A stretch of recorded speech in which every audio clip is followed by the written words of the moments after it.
DG Stéphane Balamwange Congo ya Lumumba Congo Tafachi Beton Tangwe koki oyoyo Tangwango yangoyo ekoki Tolanda kango Papa Stéphane Balamwange Oh yeah Mesdames, bonjour et surtout bienvenue dans votre émission Tango Koki. Vous êtes sur Tango Koki RDC. Stéphane Balamwange, l'infatigable, je suis là. La République démocratique du Congo, notre pays aujourd'hui, Batu Basili Maele. Na yebi sakabino ke bako sila Maele. Oui, Basili Maele. M23 Sili Maele. Asalaki minene. Mais tu sais que dia vimbisi bango, bakomi ba poupée, bakomi eloko pema. Panzani. M23 eloko pema à Sili Maele. Au moment où je te parle, la délégation du M23 AFC Wapi Nakatar. Pourquoi Bakiti Bakekuna? Oui, Basalaki minene tokokende boyete, tokozonga boyete. Les choses deviennent de plus en plus sérieuses. Les options, les stratégies mises en place par l'ennemi akanisa kitang mususu Tshisekedi akomona ye mutamakasi mutumunene Tshisekedi akobanda ko tosa ye mingi. Le président Tshisekedi est allé aussi dans le même sens. Ala kisi munguna ke nakobeta yo et Tshisekedi a beti munguna azikisi mandoki ya munguna asali munguna boye. Bande konanga balande tango kokina expliquer bino makambo nenge batumuso ba comprendre te. Banguna baza ebele na Congo. Vous devez aimer le Congo. Tant on a lu comment on a batu ko sepela na batu nazo seka. Dans ce pays, nous devons tous aimer le Congo avant toute chose. Le président Tshisekedi, c'est un homme. Il passera. Sa gouvernance aujourd'hui peut avoir des failles. Oui, c'est un homme. Puisque tout ce que lui veut, et ça, mais Tshisekedi que vous voyez, a des hommes à ses côtés au basala kamusala moko kitoko. Nakokota na bozindo makambo ebele. Je peux entrer par exemple dans Bozindo, Yamoto Babengi, le lieutenant général Jean-Pierre Kassongo Kabwik, Yambona Tanga makambo mususu. Il est le commandant, il y a service national et ce service national dépend du président de la République. Le président a imprégné dans la tête, il y a lieutenant général, leadership éclairé, na vision moko yamakasi. Vous sentez que ces collaborateurs directs Yamoko Nzamboka, azo sala musala au-delà des attentes. Batu Yamutindo wanande oyo Tshisekedi azana bango bosenga. Au moment où je te parle na Kanyamakasi, il y a une nouvelle cité au Bazo Tonga. Et cette nouvelle cité est kobanda kozala na basale ya conférence, basale ya réunion, basal ya gymnastique, basal ya collier, ya baje, appartement, même conseil de ministres qui vanda wana. Le haut gradé, il y a service national, bakozala bisika wana ba chambre ya loger et kozala wana. Et bisika wana et kozala batu ya mayele o bakoki ko utana mokili mobimba pour étudier comment développer KCC. KCC za bisika bazozala na bibwele, banyama ebele, entre autres bangombe, plus de 5000 têtes ya bangombe, et aujourd'hui, bilanga, ozosale manaka cesse, eza ya mutuya. Mais comment étudier biloko notsuwana? La fois passée, saison passée, ezala ki 16 000 tonnes ya récolte. Mais cette fois-ci, récolte, ezopesa 25 000 tonnes, et le lieutenant général azana souci ya koba ki sali sous biloko mususu, mutuya boye. Vous sentez que c'est quelqu'un qui travaille avec le président Tshisekedi na vision moko très claire. Azu ba déchire ba kuluna ya lobi, lelo ba komi batu ya malonga, mbongo oyo ebimi kaka na masango oyo bate kaka, ba futi kuluna, bâtisseur, ba futi ba agent à l'état, ba policier, ba soldat, ba lié kitoko. Et en dehors de ça, azu mbongo lisusu wana a participé na la construction, il y a cité oyo. Suivons d'abord le lieutenant général. Bonjour. Bonjour, Deko. Expliquez-nous à la cité Mandala. Et nous, le banni, peut-être idée générale. Mandala City. Mandala City. Moi cité à Sika, toujours Tongana Kanyamakassis. Modernisation de appartement Kitoko, piscine, terrain à basket, terrain à foot, Mandala City. Papa ya ceux qui baillent, awa, tokoyamba bango quand même dans ma condition et Kitoko. Idée, tous na besoin ma conférence sur l'agriculture, sur l'élevage, tout ça la Kangwao. Pour organiser conférence, tout ça na Bapai. Donc toujours on a cité mon capacité d'accueil, appartement tout ça la capacité d'accueil à taille à 100 personnalités VIP pour la montage place à Kolal. Organiser dans la salle de conférence nabiso awa, dans la chapiteau nabiso. Parce que quand c'est au Lingui, tout ça vraiment ils ont un centre de premier ordre. Makambo peso salemawana. Batomayele bakokutana wa discuter sur l'agriculture, sur l'élevage, na terrain. Na makambo pratique ezali awa. Toujours discuter. Tolobi bon, ok, tout tikana no discuter to matamitu, to kende na bilanga. Bon, tolobi awa mabele faut ezala boye. Toki totali mabele. Oh non, il faut tout semer boye. Allez, to longwa, to kende na bilanga. Toki kuna biso nso to matina tracteur, beto zo mona tracteur ndenge zolona. Échange d'expérience, par exemple. La fermier minene baye, ndeni to kwa améliorer ba rendement. Ndeni to ça to ça la poto matisa rendement. Ndeni to ça la poto lutter avec telle ou telle maladie. Il y a contre ya bibouele ou bien donc nous c'est comme ça que nous sommes en train de prévoir tout ça. Merci beaucoup. Nous sommes financés par le service national. Ça c'est sur le financement propre du service national. Mamuelon tozui na concession. Fabrique to fabriquer na bâtisseur. Bâtisseur bazotonga to sombi kaka barre de fer, to sombi ciment, to sombi tôle. Tant to kota siko na niveau ya ba finissage factory to sala biloko bien. De to luka carreau, to liki sanitaire, électricité, allez. Toujours continuer. Merci et félicitations. Votre avis toujours continuer. Merci. Tshisekedi a besoin de tels collaborateurs. Vous sentez que c'est un vrai et il travaille. Ce qui va tout le monde sur la qui peut que ça la musala boye. Ba pression misolo ya l'état, ba pression secteur ya l'état donné, ne fika oyi ba mbongo, mais au sali musala résultat ils ont na boye. Kongo ko kende musika, Kongo ko sala biloko minene, Kongo ko sala bikamu ici, Kongo eko te ya mokili mobimba. Mais batu ya boye ne bazozanga mingi na côté ya Tshisekedi. Alors, ça c'était un premier point. Le deuxième point dans cette émission, tokotanga siko ya actualité. Et tant que tu as l'actualité, tu peux comprendre le niveau de ce que tu as commis. Tu as un soldat congolais désormais, balongolé na salaire, il y a $100, solde, il y a $100, 150, à combien que Simba $500. Militaire congolais, $500. Kagama Sili Maël. Corruption, tu as la siko, tu as la sauce, nengeni. Et là, quand on est tikala ko sale maté, soudi. Gouvernance ya Kabila pendant 18 ans. Yango makambo ba Kabila oyo na bato mususu bazo boma Tshisekedi ya boye. Bon Tshisekedi est là pour le peuple congolais. Un militaire congolais muto azalaka saboté par Kabila. Un militaire congolais muto ya bana kolala na ndako ya manzanza. Militaire congolais muto bana kozanga na mbongo ya ko tia sirage na botini na ye. Militaire congolais muto bana kozanga kolata na sengle. Militaire congolais muto bana kozanga kolia tu sais que les oiseaux laissent na masango ya service national. Militaire congolais mutu oyo akomaki mendiant ate ya kana balabala gauche à droite pour aller banini ya kolia. Mais lelo Tshisekedi ya pesi militaire congolais makambo. Ah, Tshisekedi. Atongeli militaire congolais camp. Atongeli militaire congolais hôpital. Atongeli militaire congolais école bana na yeba kotanga. Ce sont des choses qui doivent nous pousser à aimer notre pays. Et Tshisekedi travaille pour le Congo. Si vous n'aimez pas Tshisekedi, oui, vous êtes libre. Vandana mutema bena yo botama na yangondra kindoki.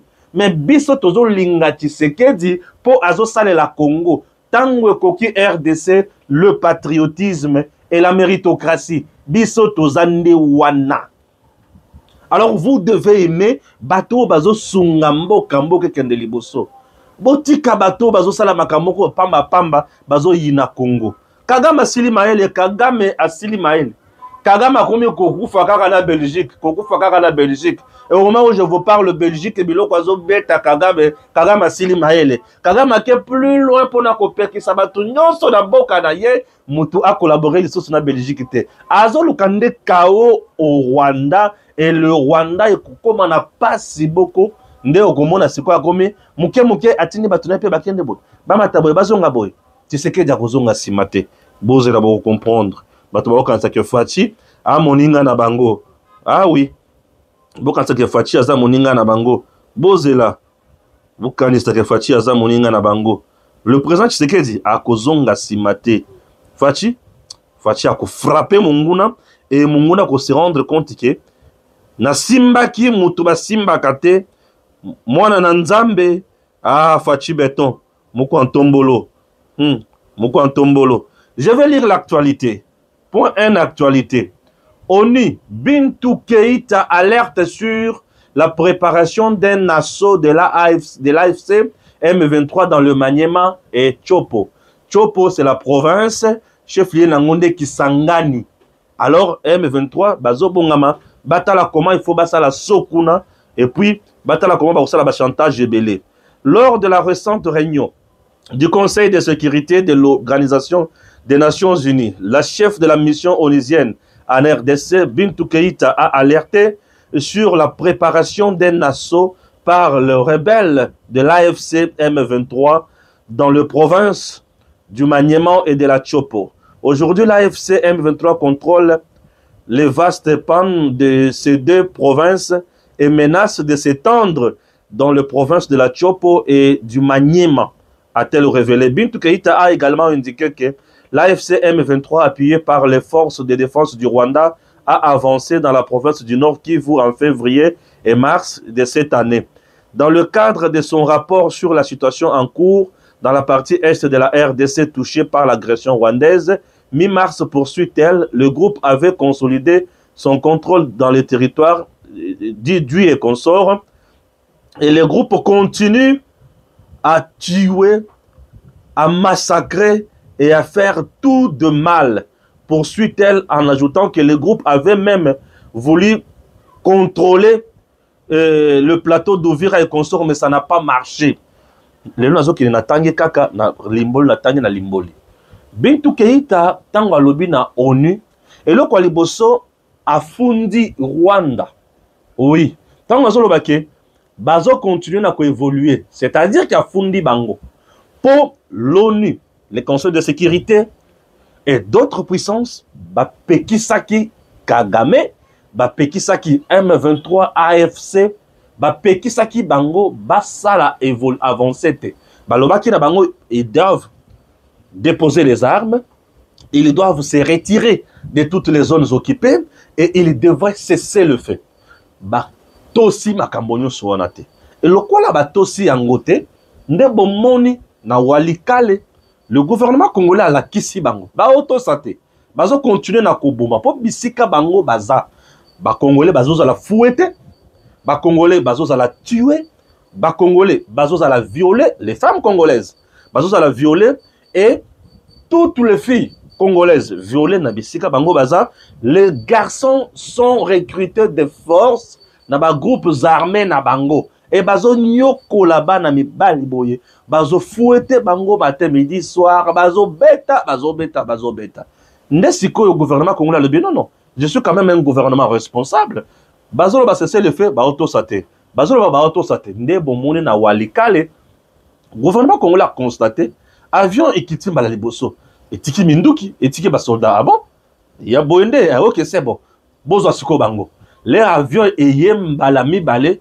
Gouvernement Matisi drone na Sukhoi. Ce qui me fait la joie, je vous ai parlé des drones en Belgique où ils en frappent.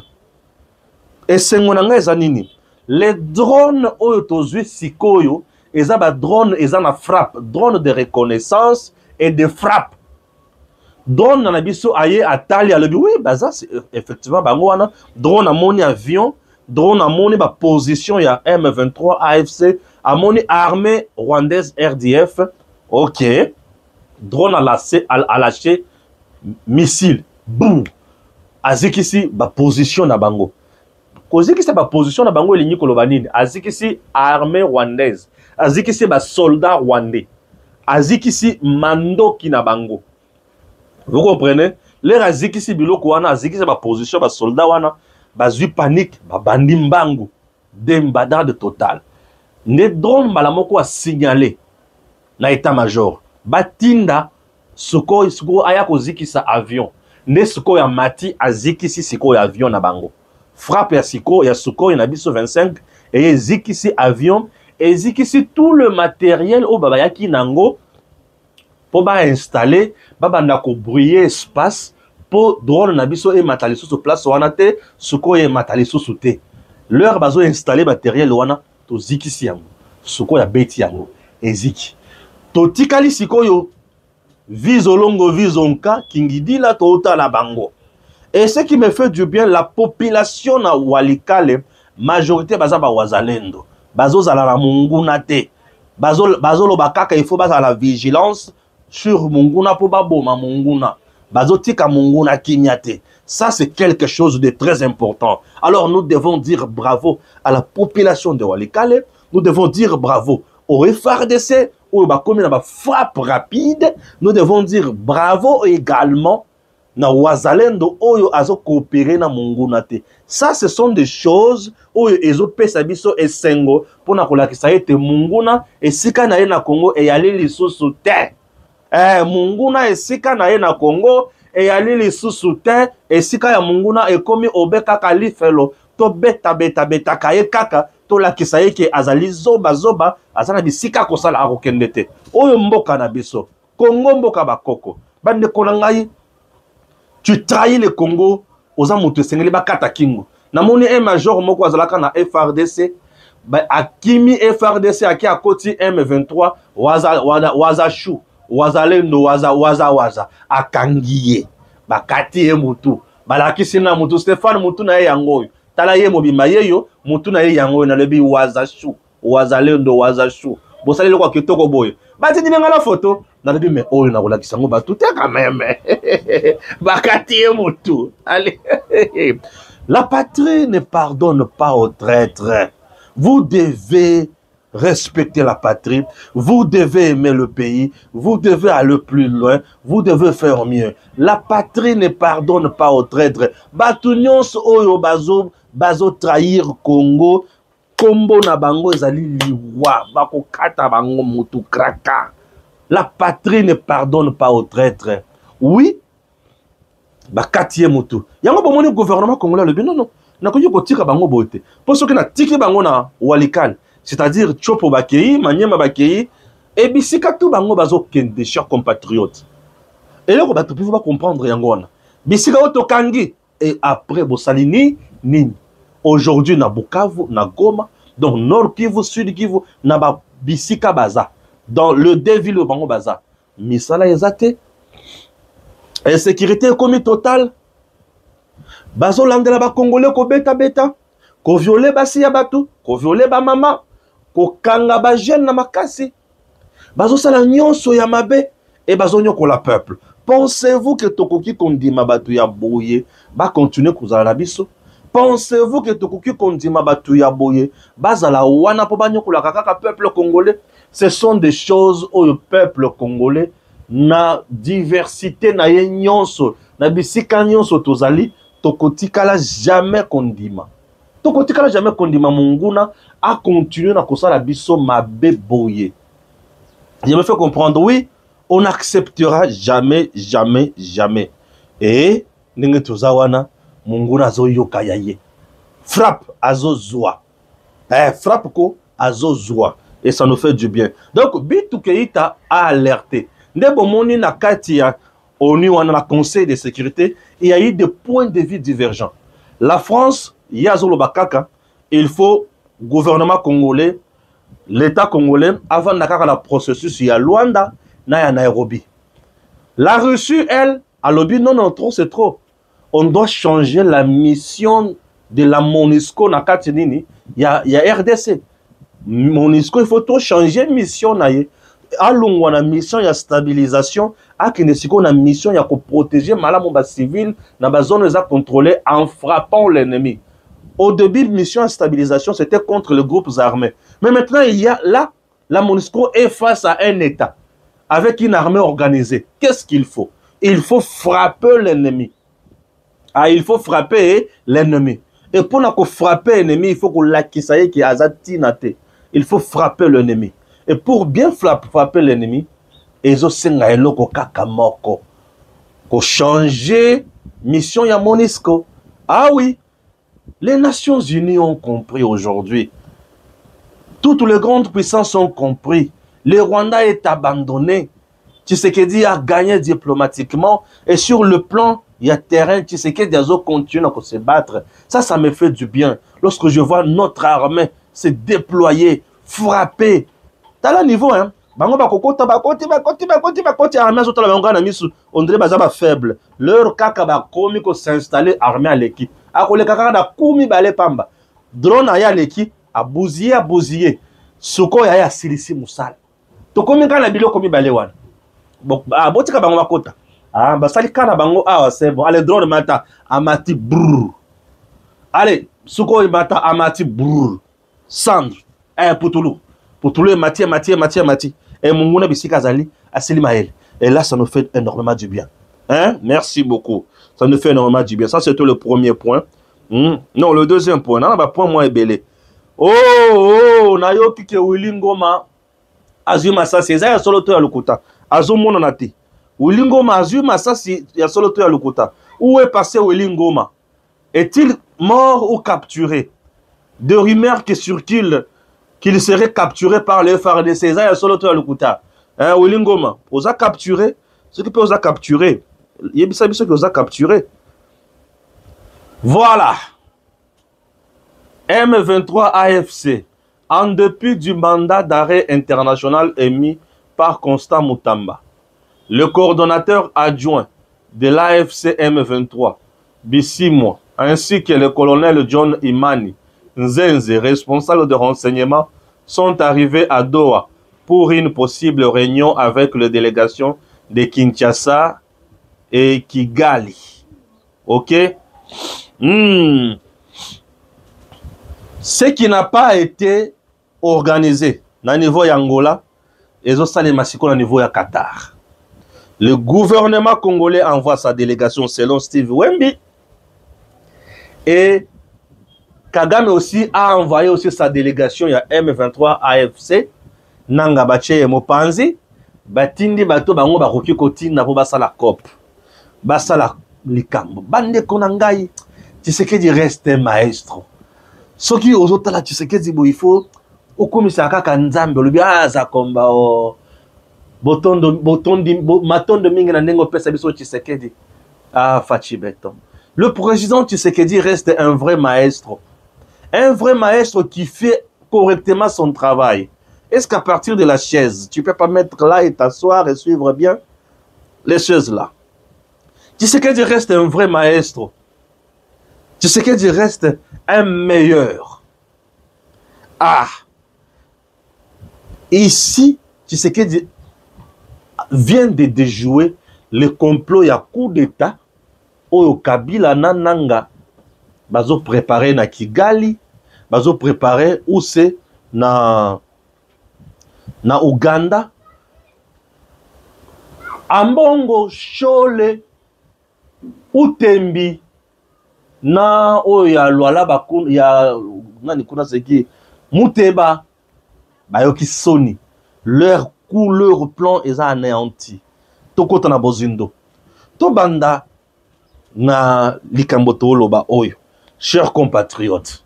Et là quoi liboso point liboso nazo banda na ngo za point nini nazo tala batunenge bazo Sony click ya bandoki nenge bazo Sony. Tshisekedi ayebi fachi ayebi. Le président Tshisekedi tangwa kendaka na Allemagne na sommet ya G24 o babanda ko lobela sur la sécurité.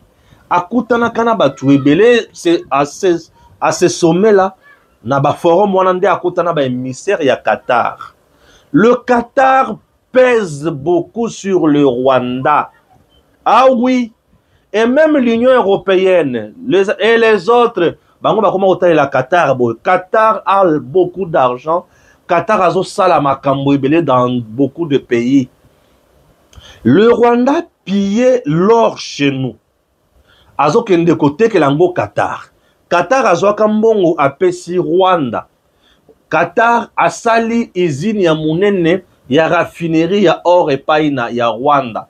Et na usine wana ya raffinerie, Kagame avait beaucoup d'argent, il gagnait beaucoup puisque batunaye na Congo banaki koya kopiye, tango ba kopiye na Congo basilisi, Kagame aye azwi biloko wana atindi epai ya raffinerie na ye qui a teki na Qatar. Alors, aujourd'hui, la diplomatie de Tshisekedi a mis Kagame à genoux sur le plan politique, diplomatique, économique et coopération. Kagame aujourd'hui a bébani na ba grande puissance nyonso.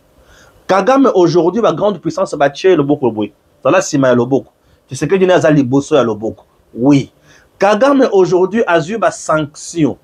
Kagame aujourd'hui ba entreprise na ye, batu na ye, moyen ba coopérer na ba entreprise ya Union européenne eza te. Moyen ba sala makambo eza te. Solution na ye na vie na ye etikali la maboko ya Qatar. Yango bomoni na Luanda a sabota Lorenzo po ayebi ke Lorenzo akosala yenini. Basengi dialogue direct. Gouvernement tini délégation. Kagame a boy koti da délégation. Alebi Luanda akosala yenini. Siko Qatar Tshisekedi avandi, Kagame avandi batu bagangi ubu. Batu bagangi. Kagame a signé balamongo cesser le fait. Mais aye koto sango kagate. Mais malgré tout c'était alebi na to si cesser le fait mystique. Bisi mo bokende. Bisi moi dépend de Kagame. Bisi moi sur le M23. Bazu nanga bache pembeni. Nanga za coopérant moi na bitinda ya Kabila. Bissi moi c'est le M23. Bissi moi c'est le M23. Bissi moi c'est le M23. Bissi moi c'est le M23. Wanande représentant valable ya Kagame. C'est Bissi moi.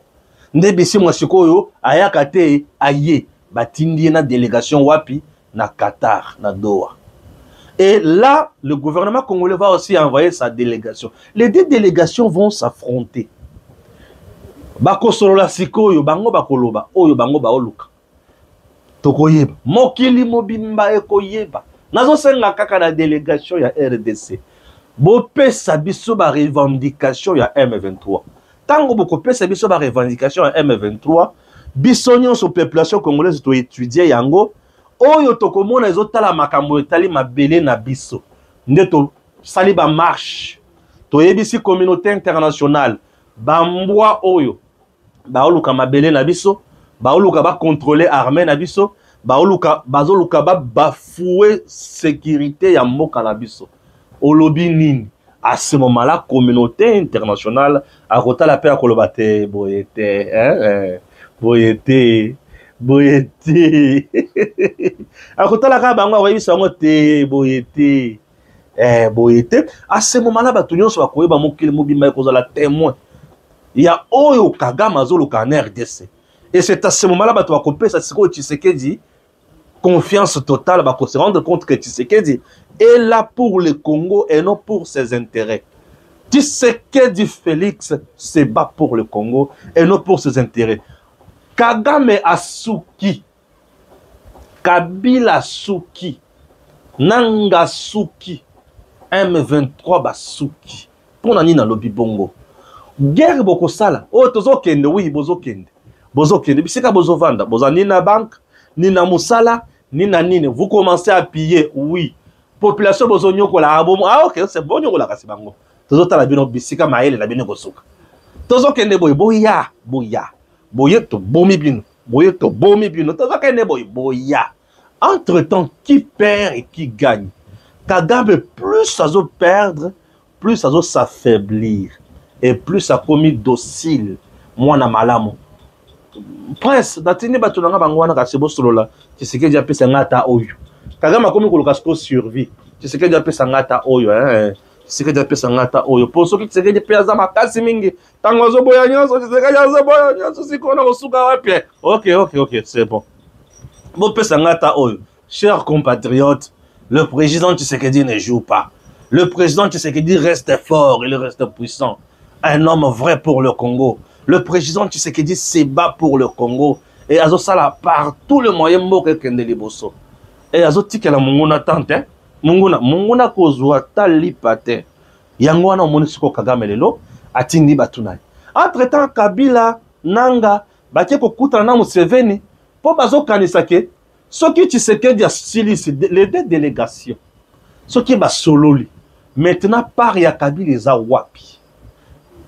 Par ya nanga eza wapi yango bakie kuna. Et pas ya Museveni akutana na Tshisekedi po abondela Tshisekedi. Bango tango Kabila zo solola. Po na makambo nyonso yo Kagame akomi koluka kaka par na ye po atika guerre. Kagame azoluka kaka par na ye atika guerre. Soki ba pesi par na ye azu eloko peza azoluka. Ba pesi kaka eloko azoluka. Batali soki eza ngo juste. Ozoluka mbo ba pesi mbo ganya. Ba pesi ngambo na tika. Ba pesi ya sembo. Bo pesi ka seboy. Bo pesi ka seboy. OK, soki kaka Kagame atiki. Nyonso saleni ekwei yango mona tindi bisimu. Bisimu mokonzi awa bazo proposer yo boyo moni ndenge nini. OK, bisimu ba pesa ngaka ko baolo ba wana makamone sele gere na lebi nazo suna makokite. Soki omoni Kagame azokende ko participer na négociation yeba ete Kagame akomi na suka. Kagame c'est un homme orgueilleux, hautain, ayokaka mutu te. Asalaka kaka posa ya motema obe moyen. Asalaka kaka oye alingi. Kagame c'est un homme hautain, orgueilleux, je te dis. Très orgueilleux. Asalaka kaka posa oyo ya ye. C'est tout. En dehors ya posa na ye Kagame asalaka makamususu te. Yango lelo bato faut ba comprendre. Baye ete Congo na biso eza pona biso. Congo eza pona mutu mususu te. Congo eza pona biso. E bato bazomona ke Tshisekedi ya kokoya te. Nde sikoyo Kagame azoluka par na ye. Kabila amoni ke kope na ye esimbi te. Nanga amoni ke naza na ba sanction. Biloko ba botola. Na kosuka wapi. Bozomona makambo nyonso oyo ezoleka na oyo. Ata masolo esalemi. Esili. Mais la CPI va arrêter Kabila. La CPI va arrêter Nanga et la CPI va arrêter tous ces pantins. Ponanini, à cause de 4 choses. La première, il y a eu crime de guerre. Il y a eu crime de guerre. Bato bavandi na ba camp de déplacés. Bato bavandi na ba camp de déplacés.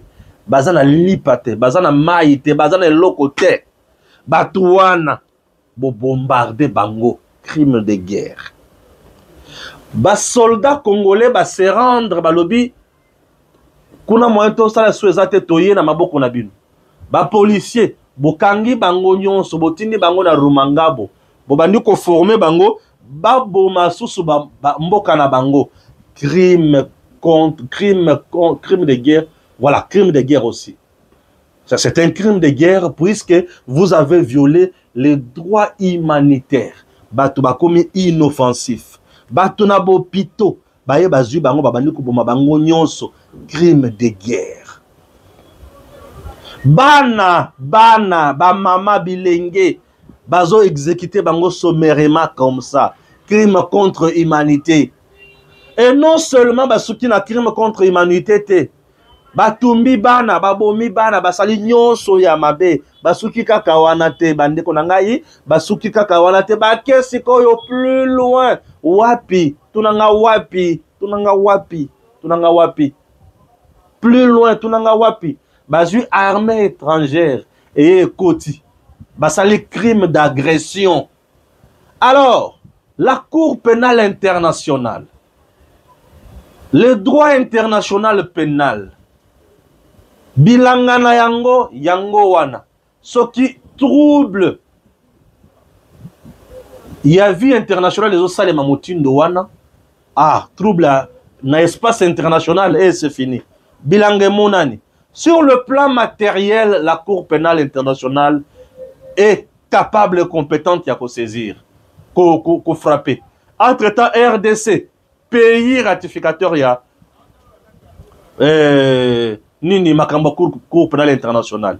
Bande Konangai, sur tout le plan, la Cour pénale internationale, à côté de la quota la amnistie au Bokopé Sanangate, à côté de la quota la pardon au Bokopé Sanangate, ni Kabilate, à Kokanga Bango. Donc, Nangatel qu'il est là, c'est un candidat à la Cour pénale internationale. Bissimo, tout le monde qui est déjà sanctionné, Bazaba candidat à la Cour pénale internationale. Kabila Bissika Zawana, c'est pays Zotalaï. Puisque Mokile Mobimba Mondimi était Yende AFC, Yende M23. Eh, Seigneur Marie-Joseph. Joseph Assambwe, en voulant que Luka Kola Kisachiseke Dinko, Tala Bissika Asuki.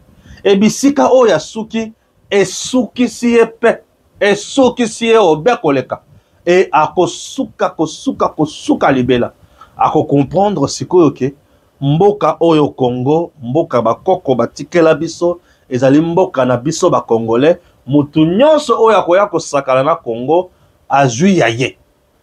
A cause ya yembano, a cause ya yembano, nde omoni makamali koleka na kuna. Bando kimososo batikali bakomi ko bundisa, ba processus yon sezo salema oyo. Bazo bundisa processus ya Luanda, bazo bundisa processus ya Nairobi, bazo bundisa siko Qatar, 5 na SSC, bandoki. Les évêques wana, Ambongo, Chole et les autres, ba envoyé ya diabolo, ba satana. Bazo bundisa. Bazo bundisa processus ya Luanda pona nini. Po processus ya Luanda ya Kabila, non. Kagame na Tshisekedi basolola. Batika makambo bitumba. Ba appliquer plan ya ko neutraliser nango FDLR. Bango balingi bongote. Bazo bundisa processus ya Nairobi po M23 kaka. Ba Rwanda bakozonge pana bango ba cantonné ba Congolais puis makambo ke liboso. Balingi wana te. Bazolinga biloko nyonso wana te po na kati ya na processus ya Luanda. Nairobi, il n'y a pas partage de pouvoir. Ambongo, Chole, Kabila, Kagame, Nanga, Katumbi, bazolinga processus ya 5 na SCC, puisque ça processus ya transition. C'est un processus ya partage ya pouvoir. Kabila, Katumbi, Nanga et les autres bah, comme vice-président. Katumbi a commis vice-président puisque Kamitato l'a dit, bazoluka moyen ya ko réécrire accord ya San City. Vous comprenez bien? Bazana posa basala 1 plus 4 bis. Peut-être yambalo to comme on a 1 plus 5 to 1 plus 3 ou 1 plus 2. Président a 2 vice-présidents, on a 3 vice-présidents. Bazoluka eloko wana et 5 show les églises catholiques bazoluka bazwa seni pour préparer ba candidat na bango ba effacer le camp ya bato bazosala makambo ya peuple bango bazana posa ba tia mokonzi ya ekolo oyo ya moyibi lokola bango na mukuse biloko baluka yango wana bakepa Macron bakepa ya Sassou bakepa ya bazokende kakepa ya miyibi po basala makambo ya mabe. Po bazana bosenga bazonga. Po tanga bakokota na 1 plus 4 na transition wana. Bango pe. Bakozwa mutu na bango bati à la tête ya parlement. Bazo telemela mobeko ya de père et de mère et sala musala nango. Il n'aime bazo linga ba telemela likambo etali changement ya constitution. Bazo telemela makambo nyonso wana bandoki ya ekolo wana. Naleko benga bango bandoki. Na sala infraction te baza bandoki. Na bengi bali la bondoki. Bali la bondoki po ete bali ko linga mboka te. Tshisekedi o bali ko boya. Lelo bande konanga balandi soki nangazu pouvoir oyo. Nangazu régime misala na Congo e bebi, ba banque e bebi, tokomi ba umbu, ba parti politique e kangami, gouvernement e komi ya ba Rwandais, renseignement e komi ya ba Rwandais. OK, politique e mobimbe komi ya ba Rwandais, minéraux na biso nyonso komi ya ba Rwandais. Nos accords avec les USA, Oyozoluka poto sala armée ya malonga, babomi yango. Entre-temps, Belgique a plaidé auprès de l'Union européenne Pour tous mis solo et belé, tu as déjà tout de suite une affaire à 250 millions d'euros pour nous vendre ça. Une branche, il y a intervention rapide, il y a FARDC. Tu as la bande de Konangai. Biloko yo bazo kokate. Yo vanda na Congo, c'est kala koyoka te soldats congolais ba fouti $500. Tu sais que tu l'es là. Eh, moi la maman Marthe, moi la maman Marthe na papa Etienne. Toi ça qui dit là nzambi wa mujula ko beneche. Accent baba. Matondo. Na Kikongo tolobani. Eba Kikongo te. Ah Seigneur. Yanga réalisateur eba Kikongo te. Matondo. Ah, tu sais que dit Félix. Tu sais que dit Félix, c'est un homme. Il est au-delà de ce que nous voyons. Et lorsque les gens se mettent à les critiquer, je me dis oui. Peut-être on va comprendre, oui, bien. Je ne suis pas chantre, tu sais que dit. Je suis le chantre de la patrie. Je suis le chantre de la méritocratie. Et je soutiens pour le Congo. Et tu sais que dit se bat pour le Congo. Tant que les se battre pour le Mboka na bino mutinda boye. Bande ko nanga bo sepela na mutu wana. Bo sepela na yi. Bo zala na mutu wana malamu. Kagame Bisimo Basilima elle. Basilima elle. À dater de ce jour, chaque militaire et policier recevra sur son compte bancaire le double de sa rémunération du mois précédent. Cette mesure entre en vigueur dès ce vendredi 28 mars 2025, officiel. Nzambe, Félix Antoine Tshisekedi Tshilombo.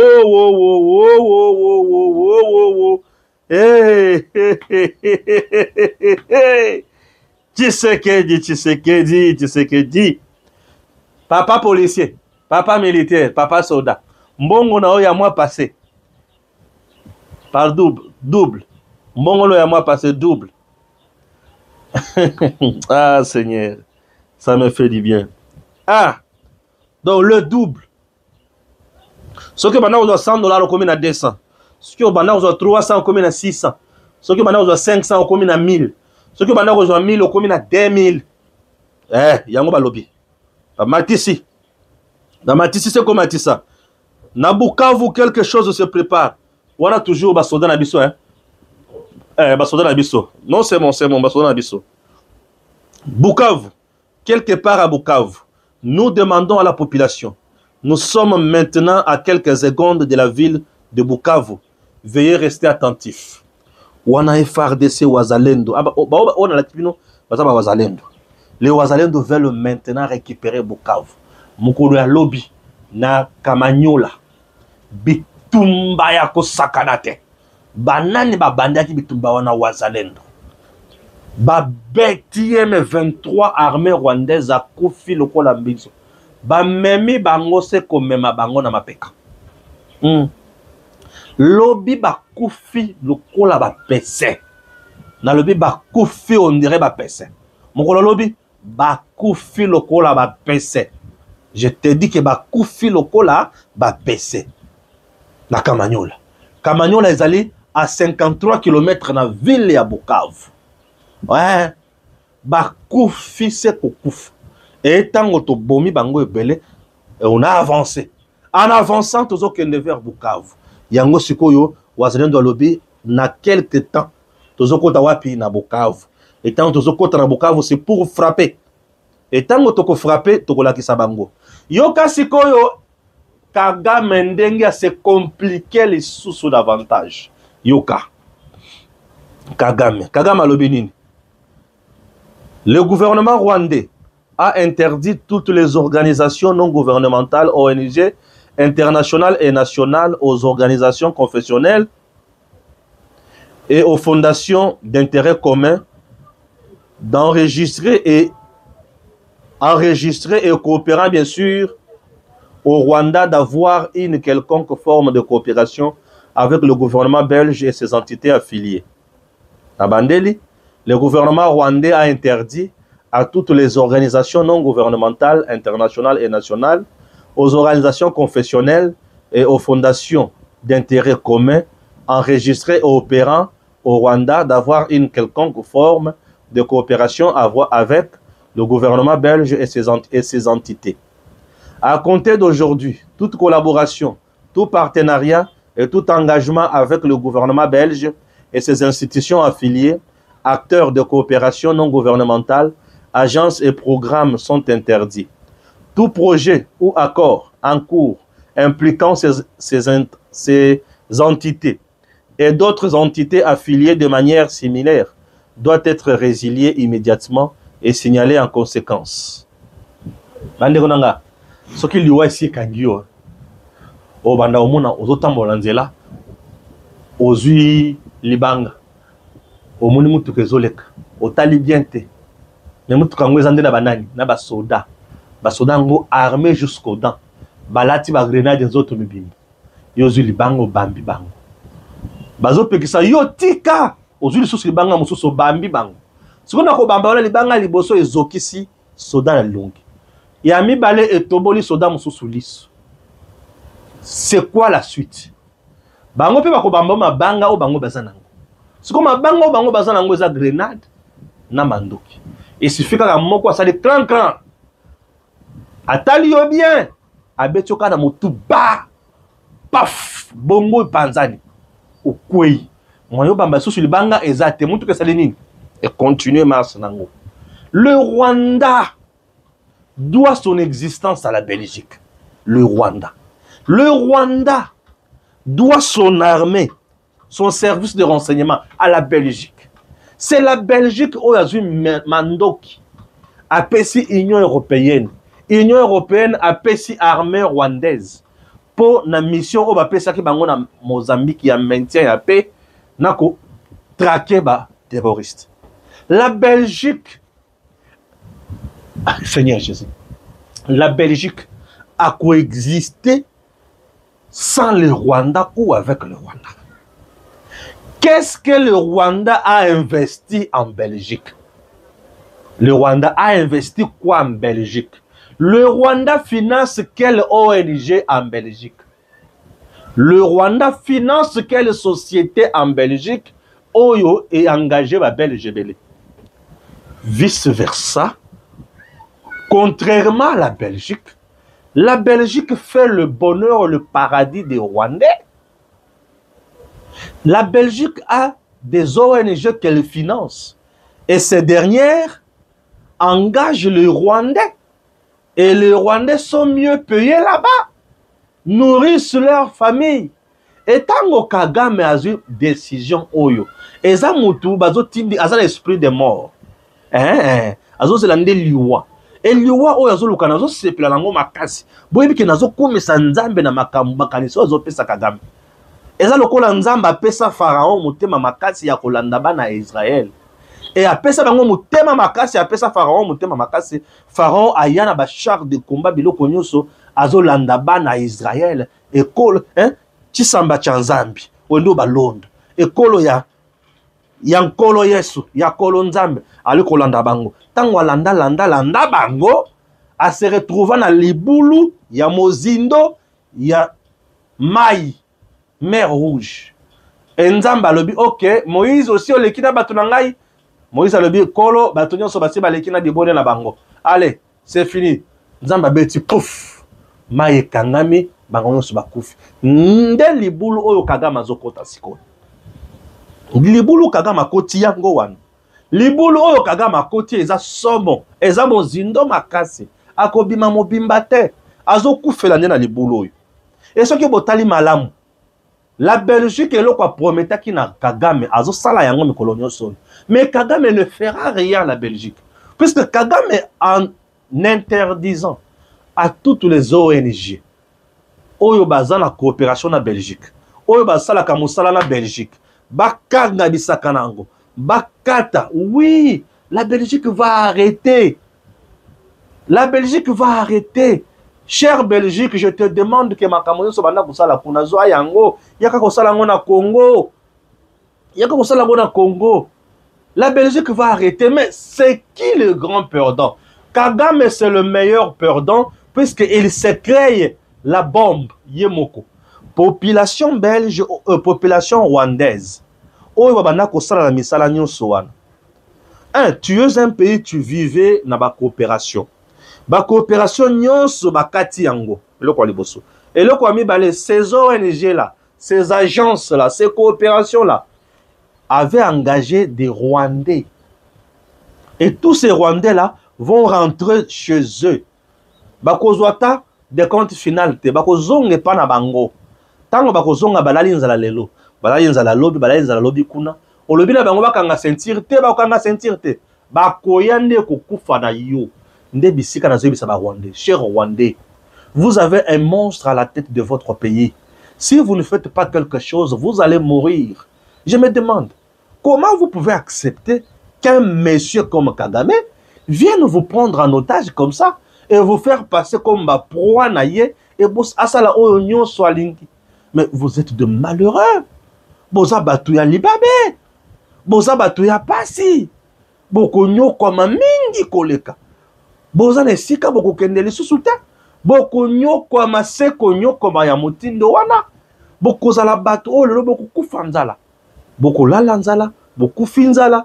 Maladie epai, nyonso wa mabe nyonso epai. Mutu o nani mabino.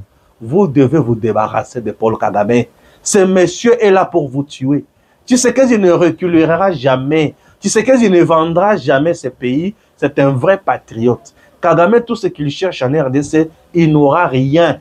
Il n'aura rien. Tu sais que il n'est pas Kabila. Tu sais que il n'est pas Nanga. Tu sais que c'est un vrai Congolais de père et de mère qui se bat pour son pays. Ce que fait Kagame aujourd'hui, c'est vous sacrifier. Vous devez vous débarrasser de ces messieurs. Débarrassez-vous de celui. De lui, bien sûr. Débarrassez-vous de lui. Je vous dis. La délégation de l'AFC M23 est arrivée à Doha. Elle est conduite par Bissimo, coordonnateur adjoint de l'AFC M23 en charge de la diplomatie. Baganga Kitro, Basili Maele. Oui, Basili Maele. Ah, Nanga. Yoka Sikoy. Entre-temps, mensonge à Kagame Nyonso par terre. Aux amours, l'eau souka. L'eau souka ko. Voilà. Et ça, l'eau souka na obeta. Pour tous ces missions n'abisso. La chambre, Yoka. La chambre annule les colloques sur les génocides rwandais noyautés par Kigali. Les colloques scientifiques sur les génocides rwandais n'aura plus lieu à la chambre après que Michel de Maëg ait retiré son parrainage, dénonçant une instrumentalisation politique de l'événement par le Rwanda. Génocide, bateau, on a parrainé yango balobi ici, le sous-souté. Pourquoi? C'est parce que le vrai génocide n'est plus au Rwanda. Le vrai génocide est en RDC. Le vrai génocide est en République démocratique du Congo. Le vrai génocide est en République démocratique du Congo. Oui. 30 ans passés. Plus de 15 millions et 9 000 personnes tuées. 30 ans passés. Chaque mois, chaque jour, le Congolais meurt. Et qui tue Paul Kagame, Museveni et consort? Vous allez me dire que ces crétins, bah, qu'on continue à couper ça y est. Et Sengo, Kagame alali, Père Silimaël. Nzambe abatela Pierre Chibangu, c'est ça, non? Pierre Chibangu, mon réalisateur. Voilà. Pierre Chibangu, mon réalisateur sur Tango Koki RDC. Que Dieu bénisse la RDC. Abonnez-vous massivement, partagez les liens et faites-nous confiance. Tozala toujours wana pour na kosepeli sabino mboka ekinda kalibuso pe makambo ezala kitoko. Merci, que Dieu nous bénisse. DG Stéphane Balamwange Congo ya Lumumba Congo Tafachi Beton Tango ekoki oyo Tango yangoyo ekoki Tolanda kango Papa Stéphane Balamwange oh yeah.